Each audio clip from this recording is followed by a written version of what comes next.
مشاهدين حديث المصريين، معاكم النهارده من محافظة البحيرة. معانا الحاج عبده، هو هيعرفنا بنفسه، والنهارده هنتكلم عن زراعة البنجر. عرفنا بنفسك يا حاج عبده. الحاج عبد المنعم النجار، نقيب الفلاحين عن مركز ومدينة حشيش. احنا زراعة البنجر عندنا كميات كبيرة، لأن البحيرة بالذات التربة بتاعتها قلوية. التربة القلوية دي بتحتاج فيها زراعة بنجر أكتر من اللازم شوية. يعني احنا عندنا البنجر 3 مراحل: المرحلة الأولى والمرحلة الثانية والمرحلة الثالثة. اتكلمنا عن كل مرحلة يا حاج عبده. المرحلة الأولى بتبدأ من شهر 8 تطلع في شهر 1. المرحلة الثانية بتبدأ من شهر 10 تطلع في شهر 4. المرحلة الثالثة بتبدأ برضه من أول 10، من آخر 10 ل11 بتطلع 5 و6. فهذا ال3 مراحل دولت عندنا في زراعة البنجر بالنسبة لمحافظة البحيرة، والأخص مركز حسيسي. احنا عندنا العلوة الأولى بتاخد وقت من الصيف. الوقت بتاعها من الصيف بيبقى فيه معاناة، رش، الجو بيبقى حر، بتبقى التربة برضه حر على البذرة، بتاخد معاناة أكتر من العلوة التانية. العلوة التانية بتبدأ في بدء موسم الشتاء. مع بدأنا في موسم الشتاء المعاناة بتاعتها بتبقى أحن من الأولى شوية. العلوة التالتة بتبدأ بتاخد وضع الشتاء بحاله. الشتاء بأثر عليها جامد. دي بتطلع في شهر 6. فالعلوة الأولى بتاخد وضع، الثانية بتاخد وضع، الثالثة بيبقى لها وضع. من هنا البنجر يا أستاذي، الفدان عشان خاطر تاخدي منه إنتاج لازم تديله حصة مقرراته بالكامل.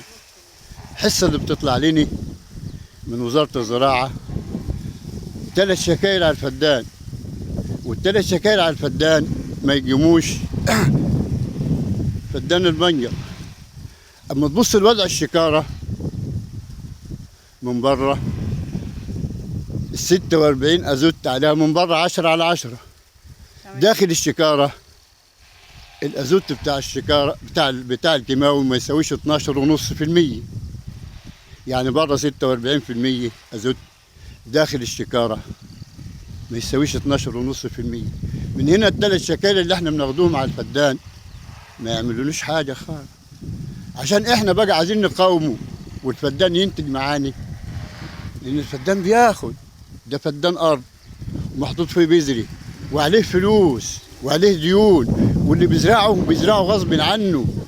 وبعدين ده محصول استراتيجي اساسا، المفروض يبقى له بصه من الجهات المختصه، من وزير الزراعه، من مجلس الوزراء، من مجلس المحاصيل. ال3 دولت لازم يكونوا عندهم درايه كامله مع الفلاح في زراعه البنجر، وبالذات في مركز حشيش.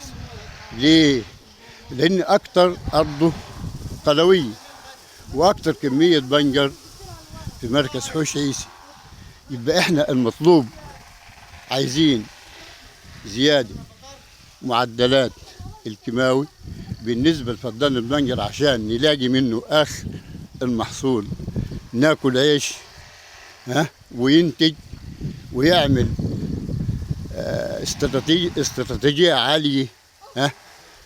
عشان خاطر لازم يبقى فيه 8 شكاير، الاقل خالص 5 شكاير للفدان. تمام. عشان خاطر احنا الفلاح النهارده عشان يجي يشتري شكاره كيماوي من بره، شكاره كيماوي بره بكام؟ ب 670 جنيه. وصل ال 700 جنيه عشان توصل البيت، عشان توصل فدان الارض وصل ال 700 جنيه. طب انا هنجيب رش، ولا هنعاني بجاز، ولا هنعاني بشيلة كيماوي من بره، ولا هنعاني بيتي؟ البيت عايز، الارض عايزه، البنجر عايز برضه عشان خاطر ينتج محصول كويس. ينتج. وده محصول احنا كلنا معتمدين على الله. ليه؟ لانه محصول استراتيجي، محصول حلو ما هوش وحش. واحنا بنقوله ادي احنا الفلاح بالذات، يمكن الثورات على مدى العصور بتقوم وتطلع او تجري على السكك او تناضل او احنا الفلاح ماسك فاسه وموط في ارضه ما رفعش قيمته. يعني كون ان هو بعاني وبطلع لازم الجهات المختصه كلها بص عليه. تمام. والمطلوب كمان يا استاذي ان مصانع السكر، احنا دلوقتي قلنا احنا عاوزين تزيد حصه الكيماوي من 3 ل5. حتى على الاقل لو انا اشتريت، الفلاح اشترى شكاره او 2 عشان يقوم فدان الارض بتاعته بتاعه، يبقى على الاقل برضه ما ندينش جامي، لان عايز يجي اخر السنه يلاقي قرش عليه دين يسده، مجوز عيل عاوز برضه يعدله ويجوزه. يعني القصه احنا عايزين من الجهات المختصه يكون لها نظر للفلاح بالذات، وبالذات فلاح البنجر. لان مصانع السكر يا استاذي مصانع كلها مستثمرين. تمام. وعشان خاطر المستثمر هنا بيديني بتعاقد معانا 1200 جنيه. الاولى بتطلع بمميزاتها ب 1500، يعني السنه بقول لك الاولى ب 1500، الثانيه خلاها ب 1200، الثالثه يمكن تبقى ب 1000. طب انت بتاخد منه الطن ب 1000، الطن على ما يوصل مصنعك هناك هيعمل معاك احسن من 8000. هتطلع منه علف، هتطلع منه ترابه، هتطلع منه كل حاجه. وعشان احنا اساسا برضه يبقى لنا نصيب ونلاقوا قرش نصرفوه. احنا بنعانوا ياما. يعني يمكن الموظف او بيلاقوا قرش اخر السنه، احنا يمكن بنلاقي قرش كل شهر، احنا ما بنلاقوش قرش لاخر السنه، اخر الزرعه احنا بنلاقوها. فعشان كده يا استاذ انا بناشد مجلس الوزراء ووزير الزراعه بزياده معدلات مقررات البنجر بالذات والغله والمحاصيل الحقليه. تمام. زياده نسبه الكيماوي من 3 ل5 بالفدان. ماشي يا استاذي؟ تمام. وبنناشد مجلس المحاصيل يعيد النظر وقتيا مش مستقبليا، لا وقتيا، عشان احنا على يعني حاليا دلوقتي البنجر العلو بتطلع، الثانيه هتطلع ورا منها، الثالثه هتطلع، هنسلموها ب1000. يبقى انا هنيجي اخر الزرعه نشحت عشان نكمل للناس اللي عليها لا فلوس، هنشحت. انا عايز يا استاذي مجلس المحاصيل على مستوى جمهوريه مصر وبالاخص البحيري يكون له نظره وقتيا مش مستقبليا بتغيير نظام طن البنجر من كذا لكذا. تمام. علشان خاطر احنا نقاوم اسرتنا ونقاوم نفسنا ونقاوم الحياه في الغلا. احنا النهارده بنزرعوا البنجر وبنطلعوه وبنوردوه وبنعانوا فيه عشان احنا بنشتري كل السكر النهارده. هو ده السكر بحاله. احنا بنشتري النهارده كيلو السكر ب 60 جنيه وب 70 جنيه ومش طايرينه. انا كفلاح بنجر مش طايق نجيب ما عنديش زردة يومي. طب نعملوا ايه؟ هنروحوا فين؟ اذا كان مجلس المحاصيل نايم، مجلس الوزراء نايم، الجهات المختصه نايمه، طب يروح فين الفلاح؟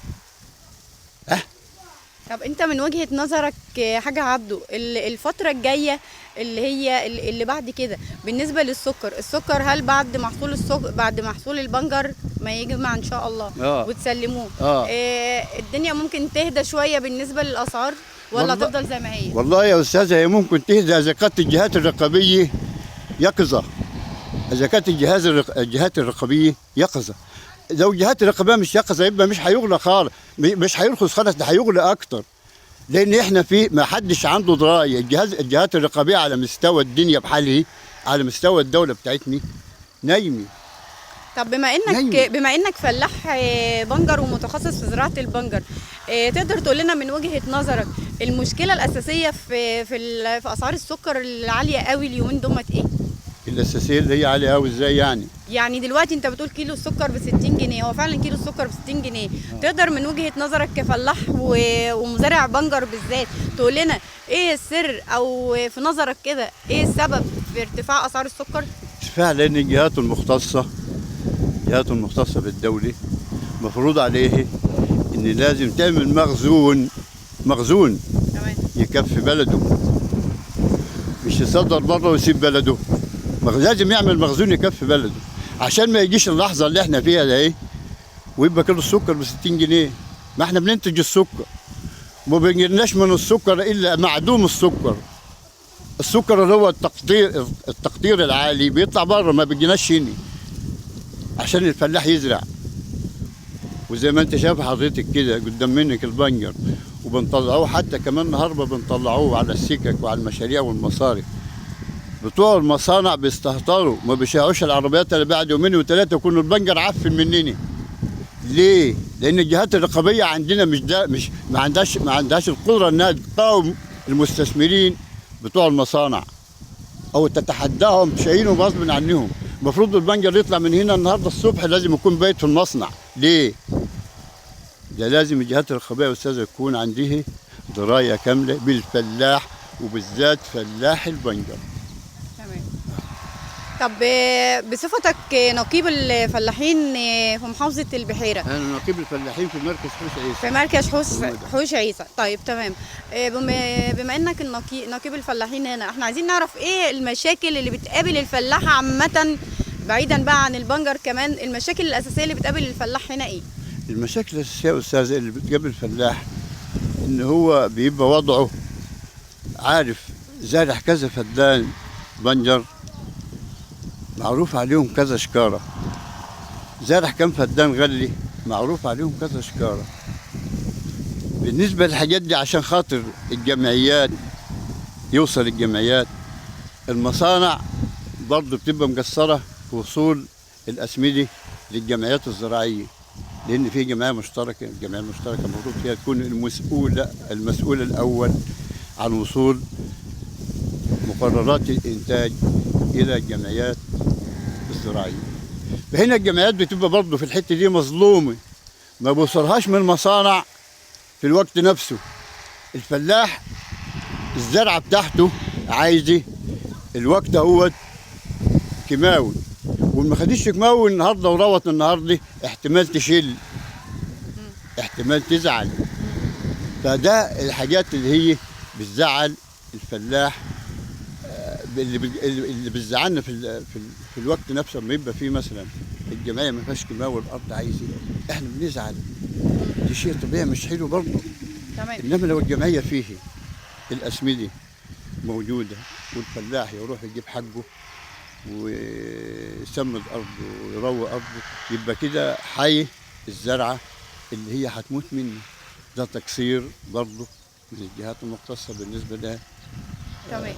طب بالنسبه بقى لنقابه الفلاحين بقى اللي حضرتك النقيب بتاعهم، ايه دورها بقى في كل المشاكل دي؟ والله نقابه الفلاحين يا استاذه هي المناط به ان هي مسؤوله، بتبقى يعني عندها درايه كامله بالمسؤولين او المختصين على الجهات بالنسبه للدوله، على الزراعه وعلى الطب البيطري وعلى الصحه وعلى كل من هو يعني نقيب الفلاحين لازم يكون عنده رقيب يعني. رقيب على الجمعيات الزراعيه في صرف مقررات الانتاج.